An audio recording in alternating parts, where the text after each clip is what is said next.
This one's for you.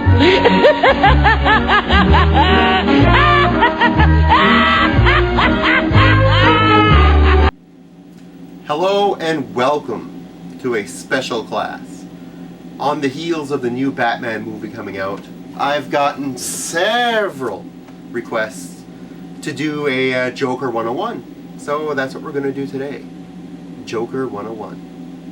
So sit down, stick around, and enjoy. Now, the Joker has a few different origins actually. The origins are convoluted.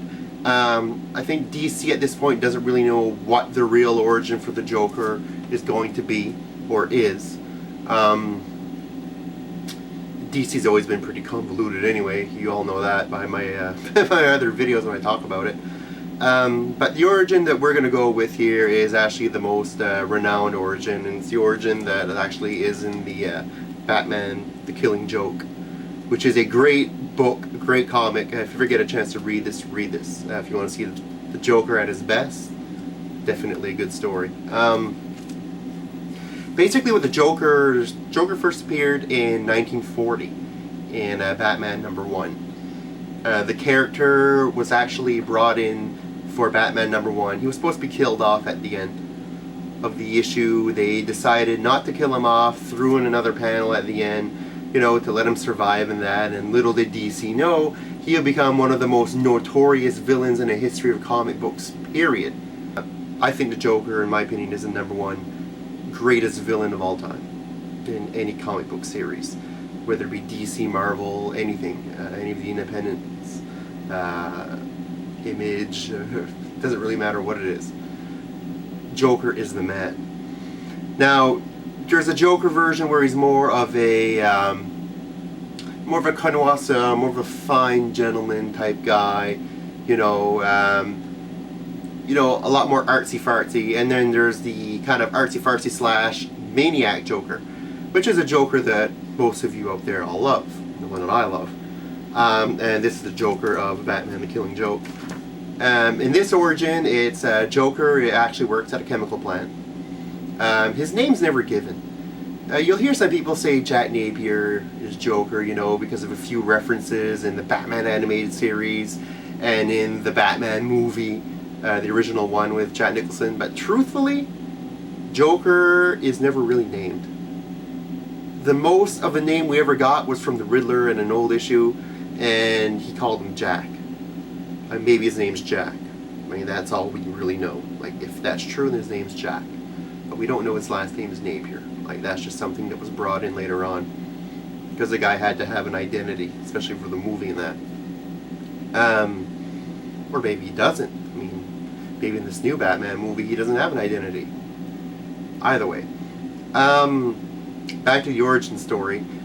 In the origin in The Killing Joke, what happens is he works in a chemical factory. He decides to leave the chemical factory because he wants to be a stand-up comedian, which is awesome. He loves to make people laugh. So he goes out to become a stand-up comedian. His wife falls pregnant.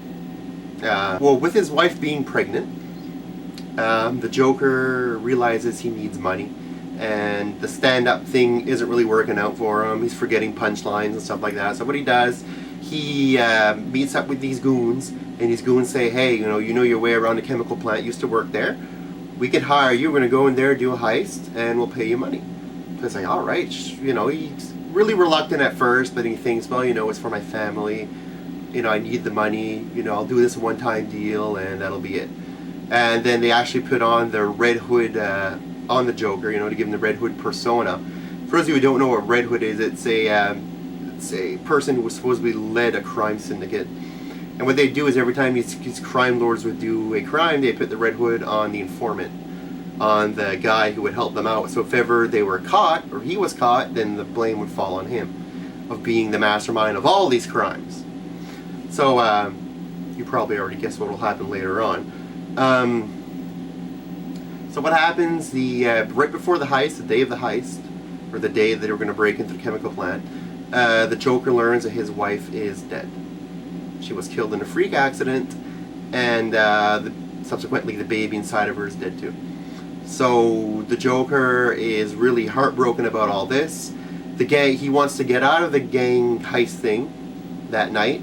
They say, no, once you're committed, you're committed. Tomorrow, you'll bury your wife in luxury, when you get all that money, but tonight you belong to us. So he goes ahead, does a heist anyway with them, wears on the Red Hood, takes on the Red Hood persona. The two thugs are killed off because there's an ambush, there's security there.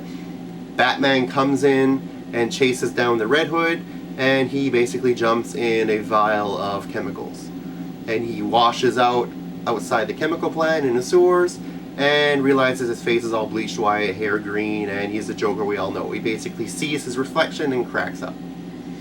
So that's the birth of the Joker.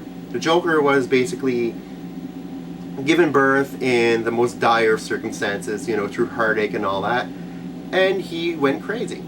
And that's the point he tries to prove in the Killing Joke comic, that anybody who endures a traumatizing event can go crazy. But then Batman tries to explain to him, you can go one way or you can go another. Batman had a traumatizing event too with the death of his parents, but he didn't go the way of the insane. He went the way of trying to prevent things like that from happening again. Like I said, the Killing Joke's a really interesting read. Read it. I don't want to give away too much of the comic book. The Joker will go on to be Batman's #1 villain for years and years and years. He'll be revamped during the 60s, 70s. He'll change with time. Now the more paranoid, schizophrenic guy that we know today. Movie's coming out on Friday. I'm excited to see what Heath Ledger's going to do with the role. It looks really good. So I hope he does the good job that I think he did on the role. The Joker in the comic books will also cause a lot of grief. He'll cripple Barbara Gordon. He'll kill the second Robin, Jason Todd. He'll do a lot of shit basically to Batman. That a lot of shit to people that Batman cares about, and it'll piss off Batman a lot. It's also important to note that Batman knows as much about the Joker as Joker knows about the Batman, because the Joker, nobody knows the identity or anything like that. Batman doesn't know Joker's identity, Joker doesn't know Batman's identity. So they're actually, it's weird because, and they say it a lot in comics, they've been around each other so much yet know so little about each other. And it's true. Another thing that's cool about in The Killing Joke is that Joker himself, and this is kind of cool, like the way he remembers his own origin, and this is straight from the comic, and I quote, "Something like that happened to me, I'm not exactly sure what it was. Sometimes I remember it one way, sometimes another. If I'm going to have a past, I prefer it to be multiple choice." Ha ha ha. And I always thought that was actually a really good quote to kind of explain that the Joker doesn't even remember his own origin. It kind of like pick and choose type thing, He loves the fact that he has actually a multiple choice. Interesting just to look at his psyche the way he is. So anyways, that's it for the Joker 101 review. I mean, he's been through a lot of stuff. I mean, to do a video on everything he's done would probably take me like a year of doing a video. So he's been around since 1940. If you haven't read any of his stuff, check it out. I'm sure a lot of stuff will be coming out by DC during the summer because of the movie. If you get a chance, pick up The Killing Joke. There's also a Killing Joke box set with 2 toys in it, which is Joker in his Hawaiian shirt and his shorts and his camera, which is really awesome. And it comes actually with like a reprint of The Killing Joke. So pick that up too. So until next time, guys, later. Take care. Believe it or not, the Joker will also find love in the form of his therapist in Arkham Asylum, his jail, known as Harley Quinn. So who's to say that only the sane can fall in love?